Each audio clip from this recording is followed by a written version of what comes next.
Hello and welcome to Chaos Considered, where we explored our weird, wacky, wonderful world and share the burden of knowledge. My name is Emily Roberts. And I'm Claire Middeke. And we're here. Together. Yeah. And today's the magical day, right? It's the magical day. The moment you have all been waiting for. That's right, Claire. What's this episode? It's the Nemasode.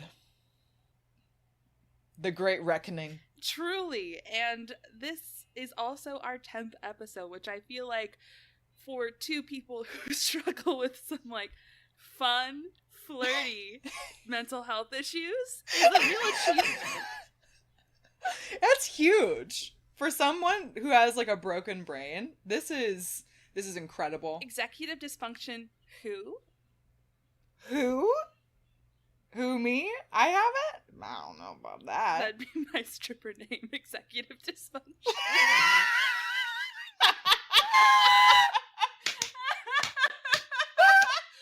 They start playing the music and no one comes out.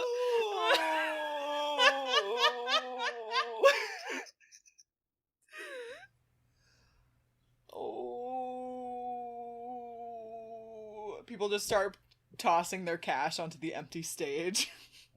I show up 5 minutes late. Stop crying. That's my brand. That's my brand. I watched Hamilton for the second time yesterday, and did I still cry a bunch? Yes. Well, I did a really fun thing where I went to a coworker's birthday party and came away with 3 different people offering me their Disney Plus logins. Bow, bow, bow, bow, bow, bow. That's called networking, baby. That's networking. Oh, are we getting into a wine moment to prep for our Nemasode? Well, I don't need to prep for the Nemasode. I'm celebrating the Nemasode. Let's get that one straight. Every time you do drink it, I think you wince. It's not good, so. I don't believe in drinking good alcohol. Buy local. Actually, that's not a joke. Do buy your protein. Do for sure. That is one of the more ethical things that you can do is buy local. But downside to that particular wine is stinks. And to be fair, I don't know if it's meant to be drank straight from the bottle. There's only a little bit left, so why bother with cups? No, it's not worth it. Honestly, sustainable. Sustainable. I'm saving water, if you think about it. If you think about it, you're like the hero of the story. I always knew that. I always knew that I was the hero of the story. You know, some people might listen to this podcast and be like, Emily, you're bringing some big villain energy. And sure, when I watch Hamilton, the character I want to play is Aaron Burr. But listen, I want to play every villain in every musical. But also, villains in their own stories are heroes. Think about that. Sometimes you make me really mad. Yeah, I'm glad. I'm making you mad. I'm glad that you're getting raring to go for the Nemasode. Ooh, emotions are high. Yes. I'm in a very volatile place, and I'm ready to cry at the drop of a hat. Are we ready for? Do you want to launch just right into it?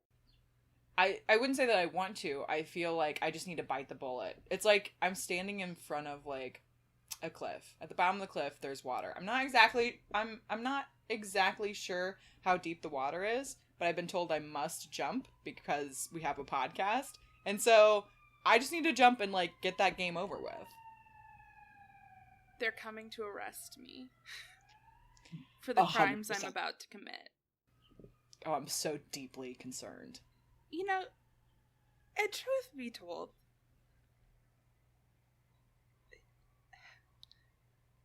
there's nothing. What are you going to say that's going to save you? What are you going to say that's going to rectify this situation? Well, I was going to say, I don't really think nematodes are that bad, but I also know that I'm not a person with the best judgment because I did just say that I want to play villains in musicals. So yeah, your frame of reference is not necessarily universal, we'll say. it's a little chaotic. You know, my sister has been, shout out, I have a sister. You also have a sister. Youngest child energy up in this podcast. Big Big. youngest child energy. She was like, you need to do this Enneagram personality test thing. And I always get like on edge because every single personality test I've ever taken is like, you're a robot who doesn't know how people work. And I'm like, hurtful but true.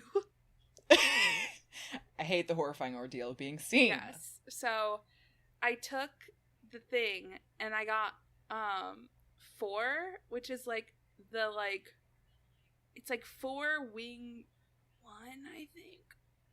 I love that you're saying That numbers means to me nothing right to now. you. That means absolutely nothing. Nothing. People have explained it to me, and every time I'm like, I'm still just hearing numbers. You have to describe it more. Basically, it's, I think that I am unique and completely different from other people. And also that I am terrified that if I were to show my genuine self, everyone would reject me. And I didn't need that call. Ooh, that's dark for you. Dark for me. Everything's a persona. Now my sister calls me her unicorn, and I don't have the heart to tell her what that means if you're in the queer community. Not so. I'm like, oh man, you're so straight, and I love you so much, and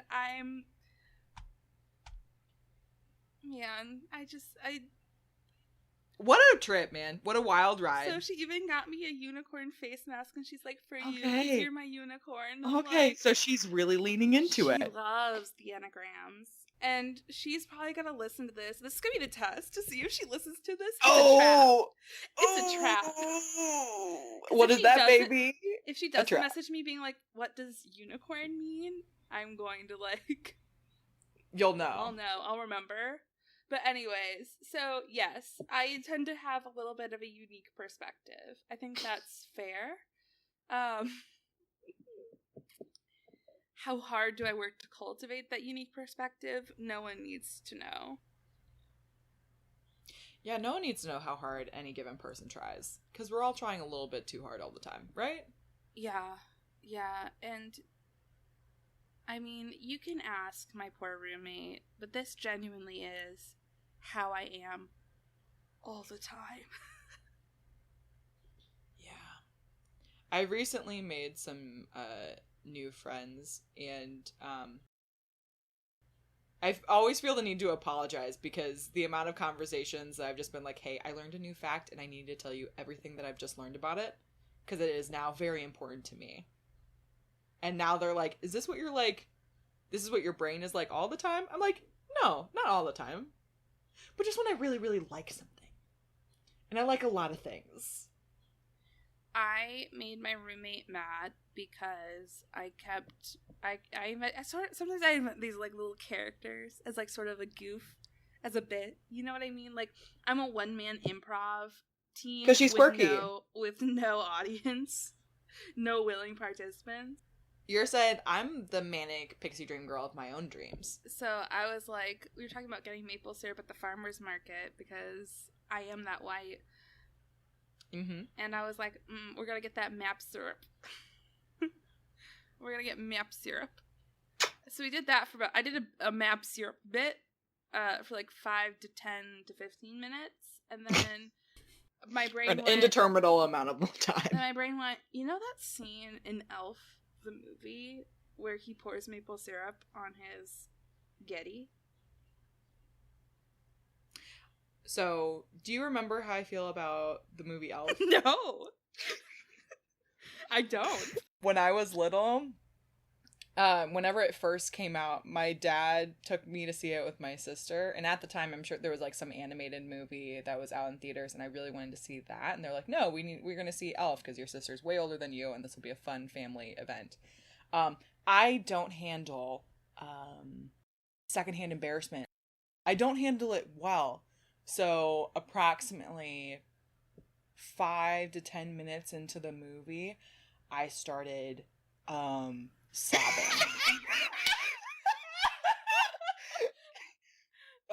Just bawling, and my dad had to take me out of the theater, and we like walked around the mall while my sister sat alone and finished the movie by herself. So I have yet to finish it at all. So when you say, do you remember that scene in Elf, that's gonna be a no for me, dog. No. Well, there's a scene where he pours maple syrup on his spaghetti. And I wanted to reference this, but at this point, Sophia was done with my antics. And she was like, I'll ignore her. And my brain went, you know what's a good goof? Just keep going. Hey, Sophia, you know Elf? Elf, the movie? She did send me, she did Elf? straight up send me. That was that was 5 minutes into it. Oh, good God. How long did it go? Because you sent me that video. After that, and was like, yeah. Listen, if you break a person, you can get them to laugh.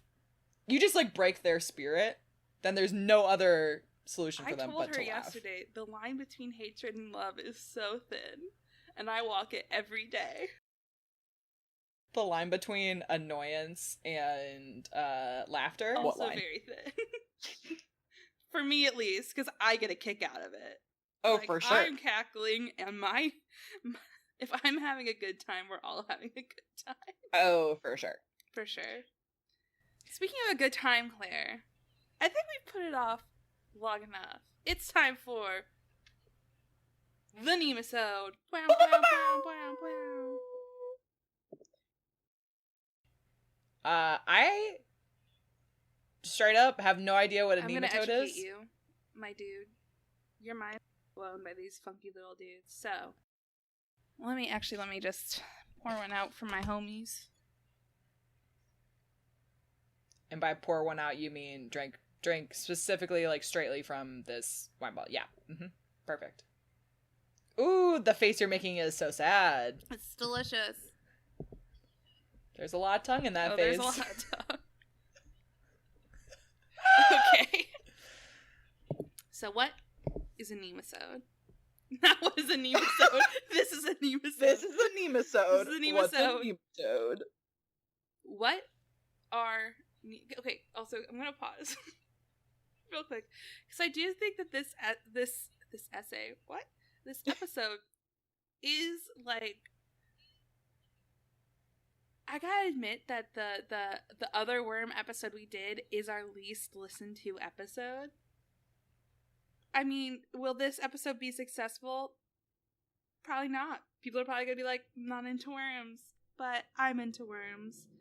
Cowards. So, what are nematodes? They are roundworms, also sometimes known as hookworms or pinworms. Have you ever heard of any of these types of worms? Yes. Yes. So, they are described as a tube within a tube. So they have one end where food go in, and it goes out the other. You know what? Simple, straightforward. Straightforward. That's all you really... That's the building blocks of a nematode. It's just a tube that eats. Ooh. Challenging phrasing, but I'm going to, like, muscle past it. Here's where things get a little buck wild. Just considering, consider your life. I want you to just take a snapshot of your life now before you knew this. Okay. 4 out of every 5 animals on Earth is a nematode. Oh, okay. 4 out of every 5 animals on Earth is a nematode. On this planet is a nematode. Yes. That's too many. Continue. I don't think I wrote down, like, the actual stats, but it's something about, like, for one human, there's, like, 50 billion nematodes. Yeah. So they could just turn on us. Oh, they're trying. So nematodes are parasites, mostly. There are some nematodes who aren't parasites, but most nematodes are parasites. And it is theorized that for every animal on Earth, there is a specialized nematode species that lives inside of it, or is at least trying to.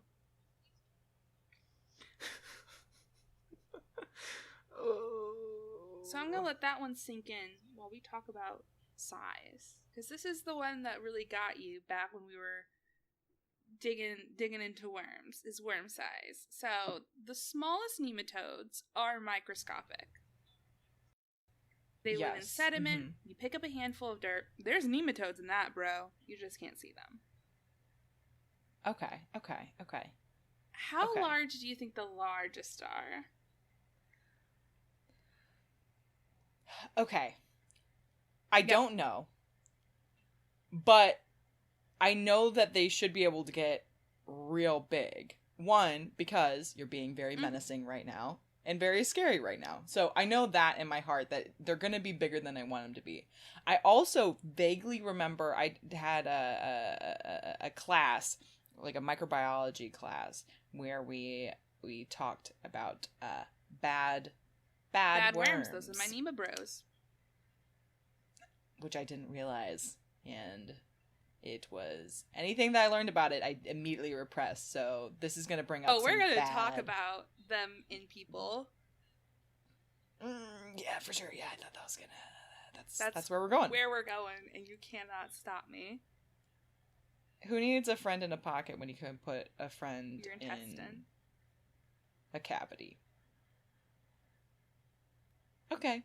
You never answered the question, though. How big do you think the largest nematode is? Keep in mind, there is theoretically a species of nematode that wants to live inside of every animal on Earth. Not one species per animal. Theoretically. 10 feet. Oh, no, your face. The largest are up to 30 feet. Oh, God. Whales. Oh, God. Yes, in whales. That's too long. That's really long. And that's the largest that they found. And the kind of a thread, a worm through this that you will see is that we actually don't know that much about nematodes, considering that they are literally everywhere. Like, you cannot escape them. They are. Why don't we know that much about them if they're, like, literally everywhere? Well, it probably has to do with, like, I think we know more about ones that we actively, like, have to deal with. Like, for example, ones that are parasitic, because they're also parasitic for plants. So you have nematodes that will destroy crops, and you have nematodes that get into people, obviously, as we'll talk about. But I think that there's just so many of them, and so many different theoretical species of them, that, like, to dedicate the funds, because it all comes down to money, you know what I mean? It's just, I don't think that there's been a lot of resources put into understanding these wild little men's and women's wiggling. Oh, the 30 feet, though. Again, these guys will live in anyone and anything, including ants. That was a fun thing that I saw. Yeah, what? When I say that there is a nematode species for every animal on Earth, it includes insects. There's nematodes that farmers will specifically buy certain nematodes in order to cut down on pests. Because, like, for example, there's a species of nematode that will infect mole crickets. So if you want to get rid of mole crickets, you just bring in these nematodes, and then it was something like the size of the nematode and compared to the ant was like something like it was like it's like having an anaconda in your intestines. And I was I mean, I don't like ants. Me and ants have a troubled history. But yes, there's nematodes for ants. Incredible. So they'll live in ants. And when I was like 10, me. No! Oh, it's personal. It's personal. What did you have in you? Where'd you pick it up? I had worms. No. Are you just like, do you have just like a giant worm that's like controlling your body right now? I think maybe they left something inside me that when I read nematode, I was like, my brethren. my brother. It's like when the mouse from Ratatouille left his friend, and like they still stayed, like they have a fondness for one another and they work together. That's you, except with nematodes. Just so many nematodes. So many. Humans get all sorts of nematodes living in their intestines. Okay. That's where the nematodes like to be, just chilling in your butt. Okay. And you might know some of this because, not to brag, but you've done nursing stuff-ish. Oh god, yeah. Mm-hmm. So you know something about how nematodes are in people. Mm-hmm. Yeah. So, fun fact and or nightmare fuel. Simply walking barefoot in an area with tons of human-loving nematodes in the dirt is enough to get infected because they can crawl into you through your skin. Absolutely not. Mm-hmm.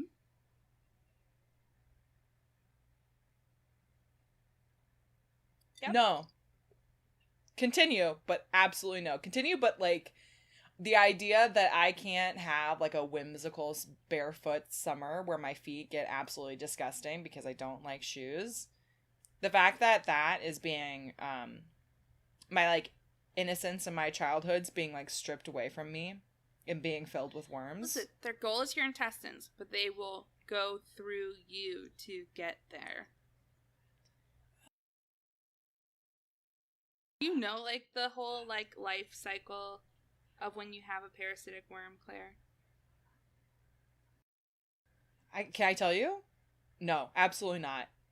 Work. Okay. So, or, if you're a dirty, nasty child, like me, who eats food off the ground, you can just swallow the larva. Oh, yummy. So you swallow the larva, they go and they live in your tum-tum-tum. They poke their little heads out of your anus, lay eggs, make your butt really itchy. You scratch your butt, I eat remember something, this. you swallow the eggs again. It's a whole cycle. This is the thing, is that as you say this, like, everything's coming back to the surface. Similar to the nematodes. So, this is a fun fact. So, if you suspect you have roundworms in your butt, you can put tape over your rectum while you sleep and see if anyone poked their head out of your butt to lay eggs. That sounds like... You know what that sounds like? That sounds like a frat boy was like, you know what you should do, man? And, like, the fact that... And bad. Can I confirm, as someone who has had worms, it is not pleasant. I've never been itchier in my life. Like, let me tell you. It was rough. I was, like, in 4th grade. I was a dirty, nasty child, though. I ate, like, an earthworm in kindergarten for 25 cents. Well, you have to turn a profit. No, don't shame past you. Turn a look, turn a profit. Turn a look, turn a profit. Do not shame past executive Emily. Dysfunction on TV.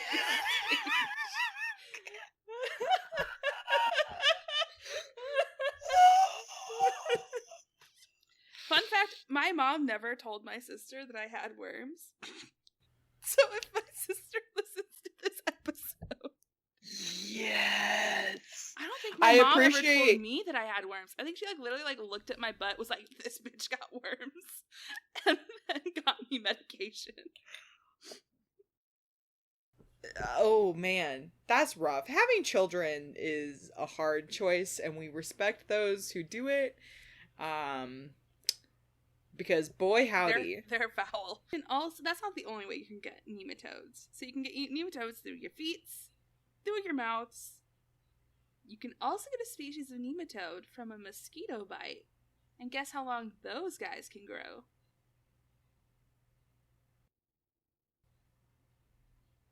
10 centimeters. Uh-oh. That's too long. That's a worm. that's a worm baby. Ooh. There's even a species of nematode that are cannibalistic, but know that their own offspring, so they won't eat their own offspring, but they will eat other nematodes of the same species. And I feel like that suggests a level of forethought that I find disconcerting. I know there's probably a science reason for it, but frankly, I'm a humanities major and I don't care. I will ascribe a certain level of cosmic horror to this microcosm. So, we talked about humans and me, and specifically in my digestive tract, and about how nematodes once lived there until they got killed off by my mom's, not my mom's medication, what? But where do nematodes live, Claire? The answer is literally everywhere. Wet, cold, hot, dry. There's some of these wiggly boys.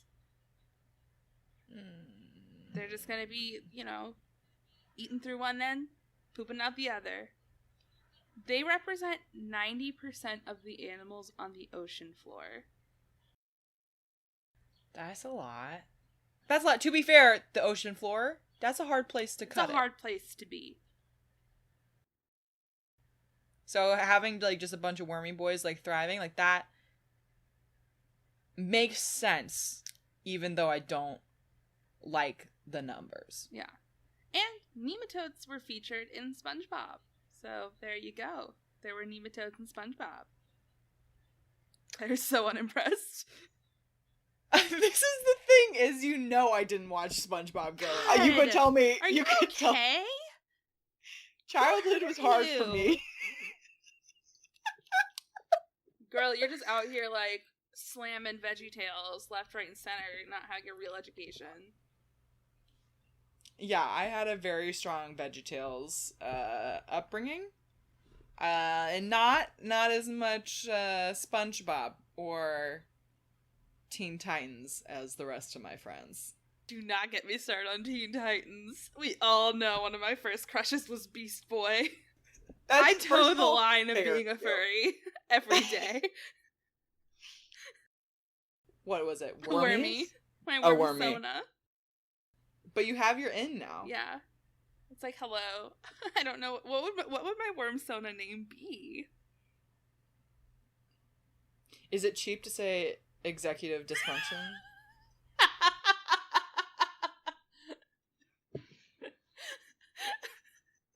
Wait. So, you can imagine this. Sorry. I gotta get it out. Welcome to the stage, executive dysfunction. And it's me in a full worm suit. Yes. And the worm suit's wearing a bra and panties. And the yes. worm suit is stripping, but I'm still in a worm suit.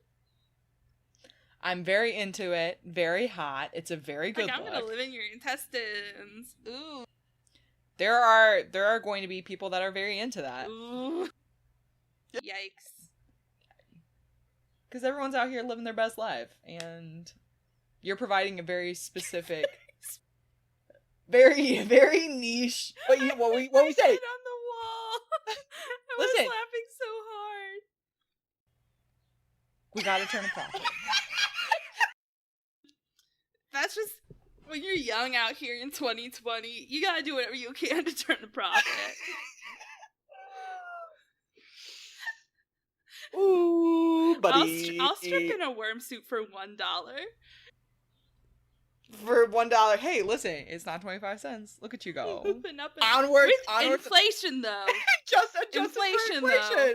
Adjusted for inflation, though. You gotta be out there hustling in a worm suit. That's respectable. So, who do we have to thank for bringing nematodes back into my life? Why, that's none other than friend of the podcast, Maddie Lane. A traitor! Because they sent me an article about how 40,000-year-old frozen nematode were not only alive after thawing out, but capable of reproduction. Absolutely not. Absolutely not. I'm a bad worm. You can't kill me. Can I tell you the energy in the room? 1, betrayal. 2, literally a wasp child landed on my body and flew away. Like, I am being threatened. There is not a safe exit for me for this. The chips are down. The people have turned against me. The people I used to call friends. Well, we're nearing the end. Because like I said, you know, I dug into fun facts about nematodes for kids. I went to all the hottest sites. And to be fair, most of the facts were the same. Because we don't know a lot about these special little people. Evolution in nematodes is categorized by penis size. The knee-jerk impulse to just end the call that I had to fight against. I was so close. You're like, I'm done. I'm over this. That was bad. So, scientists make branching trees based on nematodes' penises. But they don't have penises, technically. They have what is called a spicule. A spicula? S-P-I-C-U-L-E. I don't know how to spell or read. But that's semantics. Basically, however their male reproductive organ is shaped is how they determine the evolutionary tree for these funky little dudes.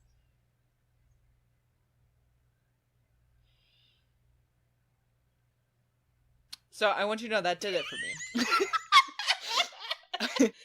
I am officially crying. We got her, folks. I was doing so strong. I felt so very unfazed. Like, yeah, it was troubling. That did it for me. I just think about, like, when you're trying to identify a plant, like you're looking at leaf size and shape, how many leaves are on like a branch, whatever.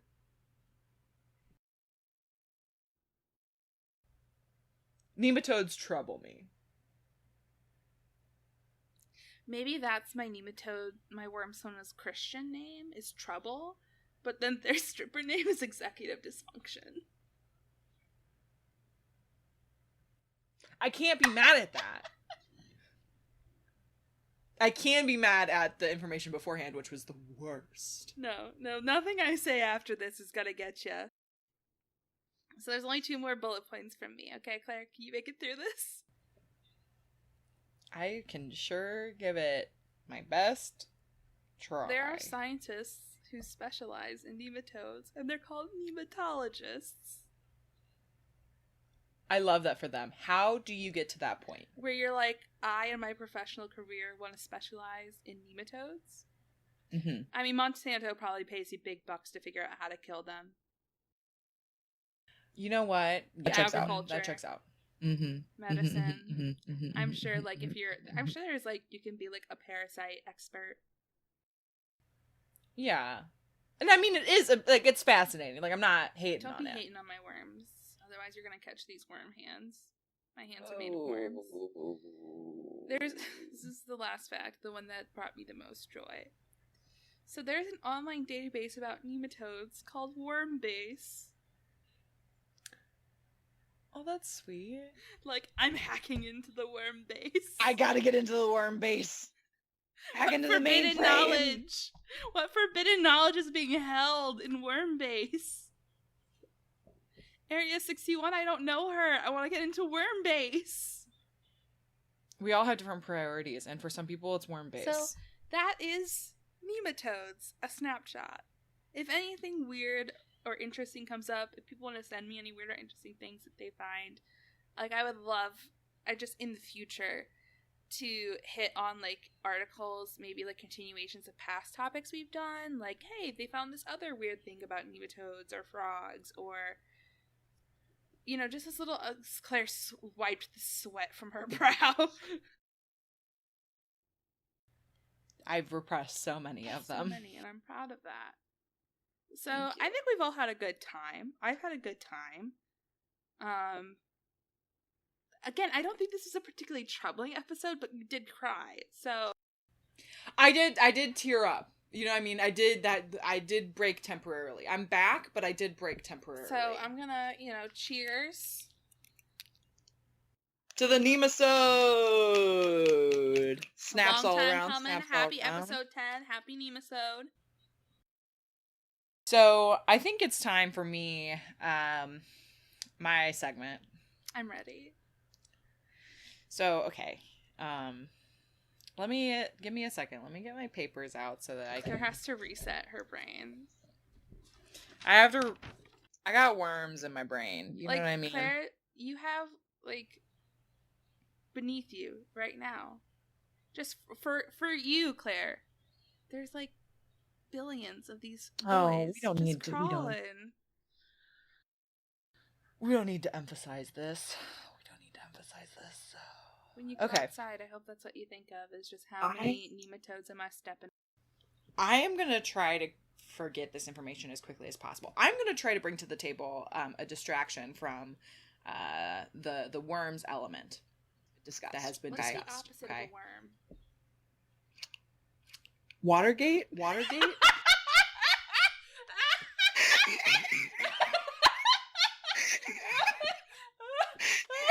should have known. Oh, I should have known Watergate was coming. Oh, Lord, Watergate's coming. For those who don't know Claire, she loves Watergate.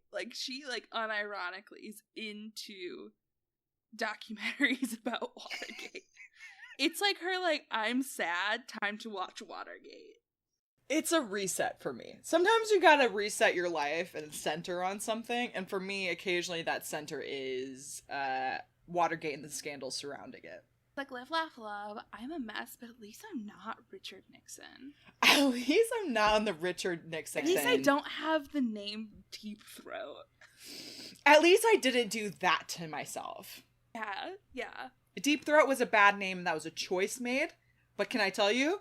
We'll never forget that Deep Throat was a part of this, yes? Yes. We will never forget.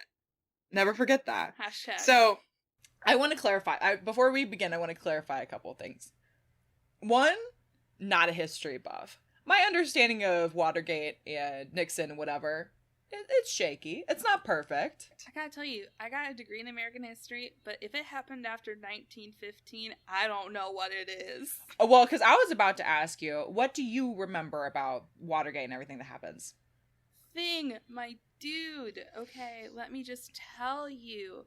All right, I was not a modern U.S. history person. That's super legit. This I got was I did take one pretty lit queer history class, so I know a lot about those movements, the gay right movements. I can tell you about that. But Richard Nixon, I don't know her. Who is she? Is she stripping after me? First of all, glad you asked. Yes. I was about to say something and then I chose not to because I have self-control. Wow, the first and last time. So I want to clarify a couple things. So one, obviously, shaky understanding of what's happening. Despite countless hours watching documentaries. Listen, information flows so freely through and out of my mind. So let's be honest about that. So also, I'm not going to be talking exclusively about Watergate. I'm specifically going to be talking about the movie The Post, starring Meryl Streep and Tom Hanks, which I watched recently. Listen, I'm not here to glorify what happened during Watergate. It was a really bad time for our government.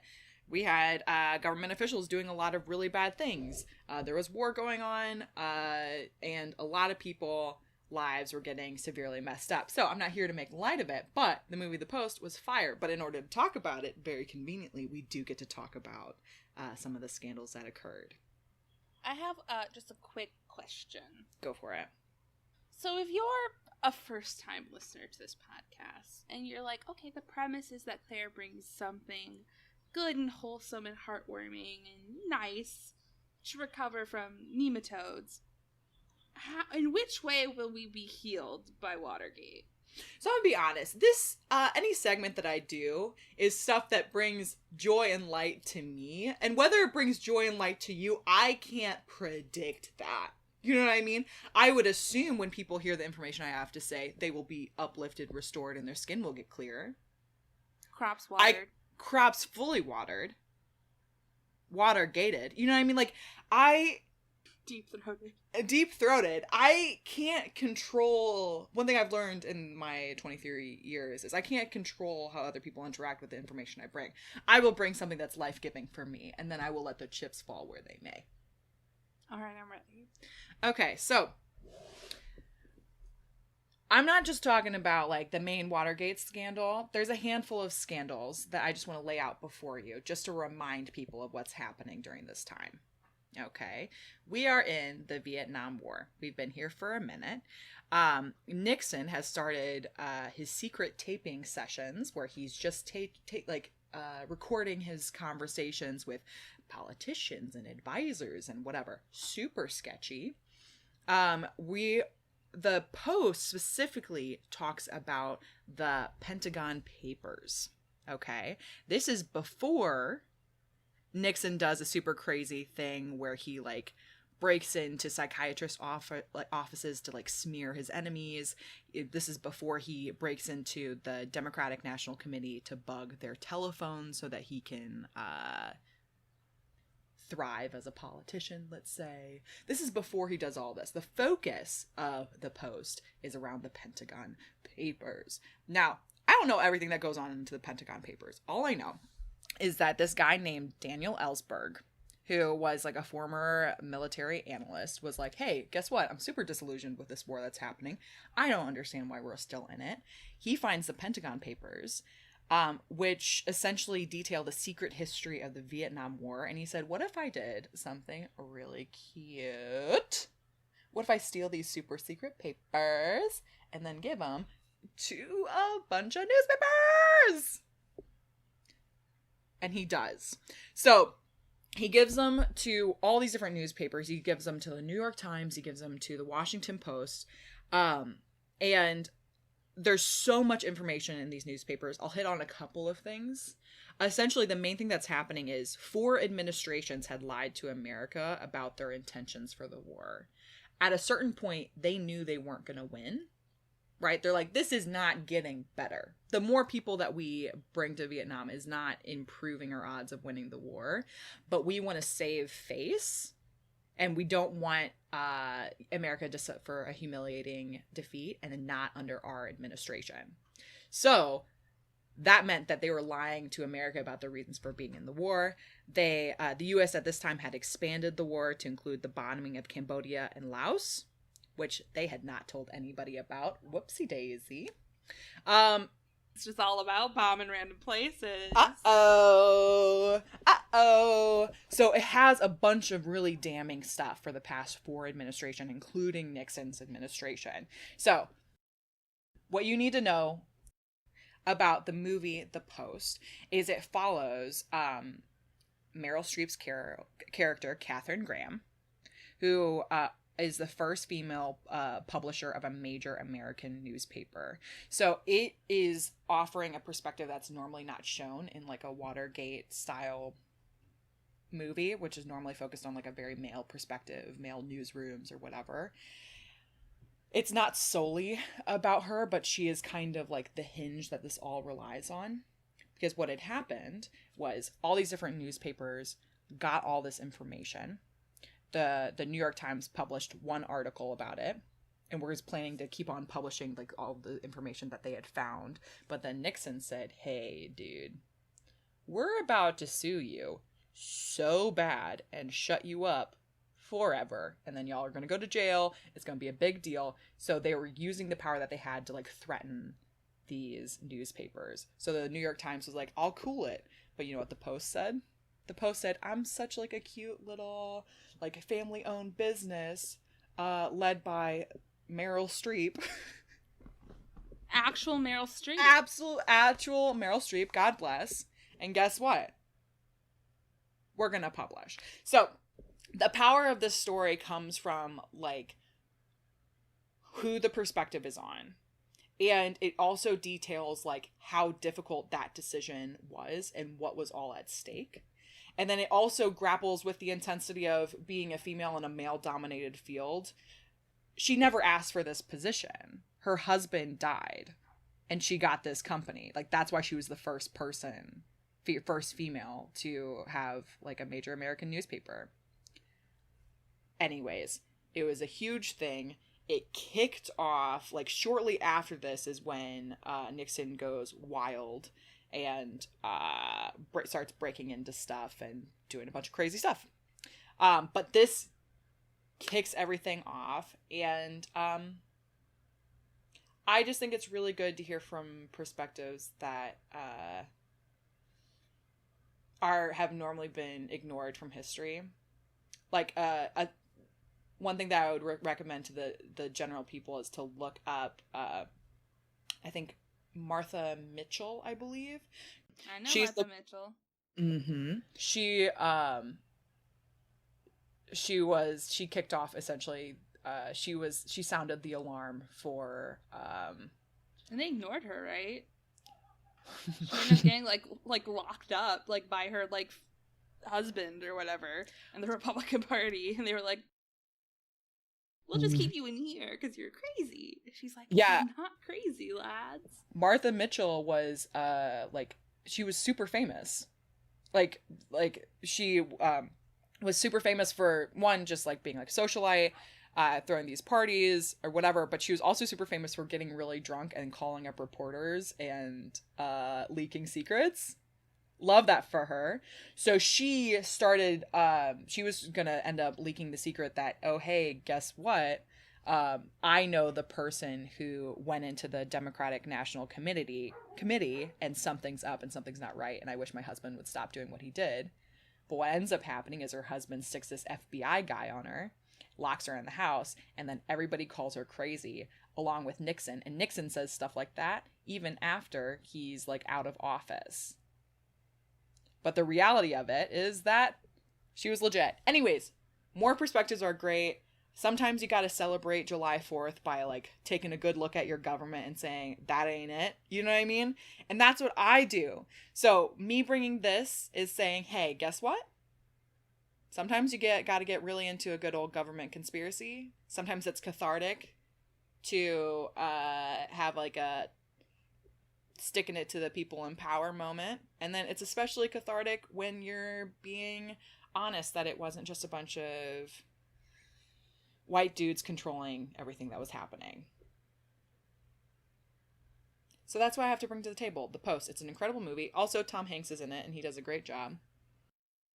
Good old Tom. It's a 10 out of 10. You would recommend this movie? Yes. If you're a true patriot... If you're a true patriot... And you stan our Lord and Savior Meryl Streep, a woman who could play any role in any movie, in any franchise, queen of my heart, I will go in traditional Victorian mourning when she dies. I will wear a black dress for 5 years in her honor. Watch me. As you should. As you should. So yeah, sometimes you gotta get into our nasty government history and say, hey, guess what? I don't trust you. Guess what? Our government lies. That's so crazy. So it's especially cathartic right now when, like, the world is burning, you know? To hear, like, a somewhat positive story that feels very authentically told. Delicious. That's what I have to bring to the table. Getting a little too... Listen, I had no jokes for that segment. I only had my burning passion. For Watergate and Meryl Streep. Yes. Yes. Okay, I'll have to watch it. Considering that there's going to be no new movies for, like, 10,000 years. Mm-hmm. I'll have to dig into it. Now's the time to invest in Watergate. Take a break from the hot anime that I'm watching from, like, circa 2007. Mm-hmm. The entire cast of Critical Role's in it. I'm like, man, Funimation had three voice actors. Sure did. Claire, are you ready for my Would You Rather? You said that I wasn't going to like it at the start of this. So this is something that I asked Sophia, my roommate, who puts up with me when no one else does. So I didn't quite phrase it like this, but if you had to drink pee Would you rather drink it hot or cold? So very bad. So yeah, no, you're correct. I do hate this. Kind of whatever way you cut it.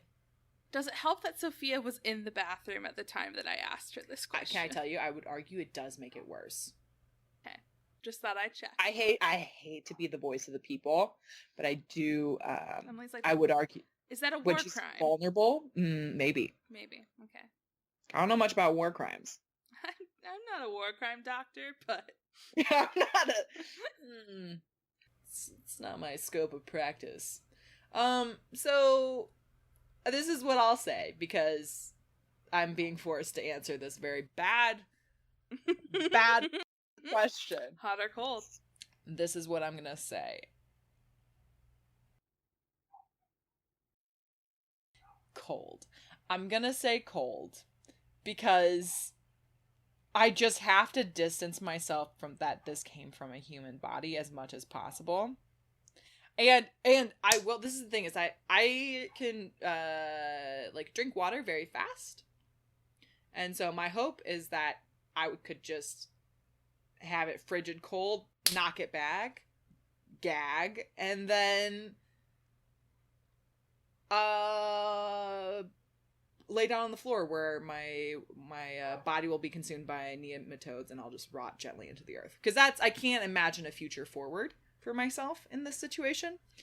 A post-piss future. I can't imagine that. No. I am with you. But Yeah, not... because the other option is so bad.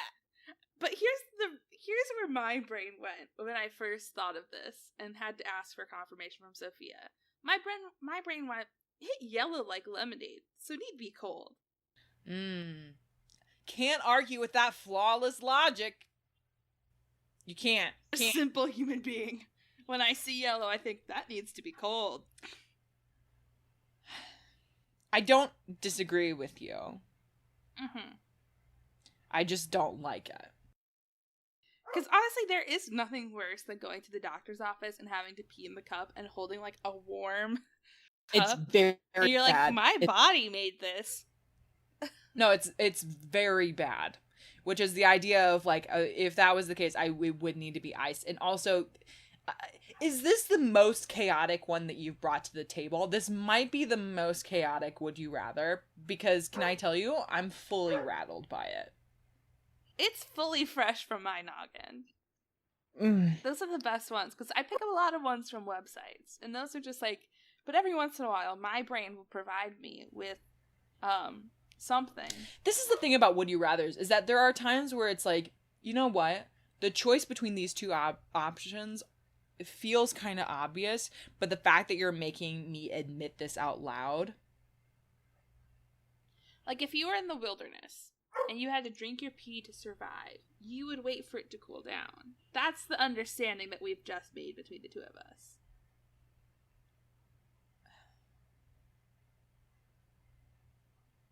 Yeah. To be fair, Sophia had the exact same answer as you, which was make it cold so I can chug it. And really, how different from beer can it be?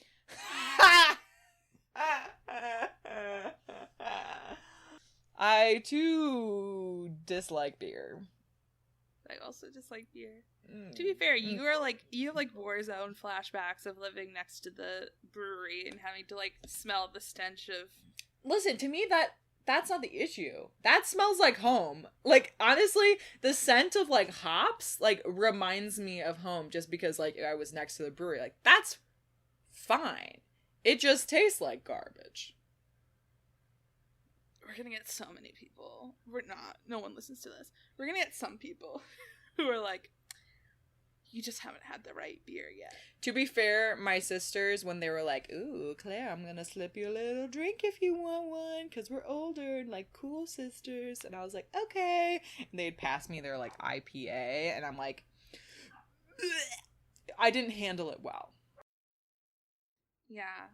No, I'll stick with like my dessert wines and my margaritas. You know yourself. I know myself, and I'm a trash person. You know your intentions, and I respect that. No one can take that away from you.